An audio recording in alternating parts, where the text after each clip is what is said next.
कि हमने देखा कि कल जज साहब जो हैं वो स्पेशल रिमांड देने के लिए तशरीफ ले आए, और आज जैसा कि पूरे हफ्ते से हम चिल्ला रहे हैं कि ये देखें बदनीति किस तरह से है कि वफाकी हुकूमत एक नोटिफिकेशन करती है,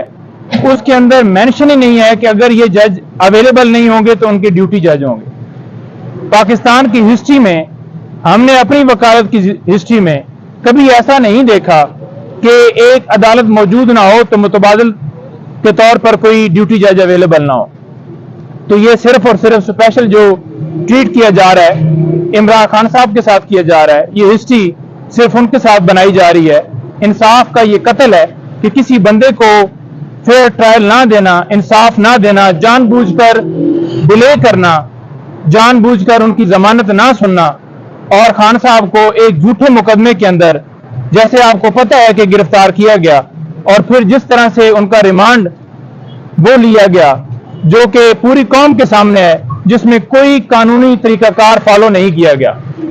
हम इन शॉर्ट करूंगा, सुप्रीम कोर्ट से सदा करते हैं कि जाते जाते मौजूद चीफ जस्टिस साहब इसके ऊपर जो हमारी दरखास्त वहां पर पेंडिंग है उसके ऊपर समाअत करें, और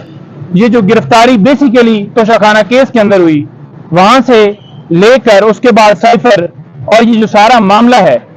इसके ऊपर खान साहब को फौरन प्रोडक्शन के ऑर्डर करते हुए उनको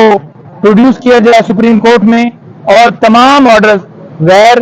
कानूनी डिक्लेयर किए जाएं और खान साहब की जो रिहाई है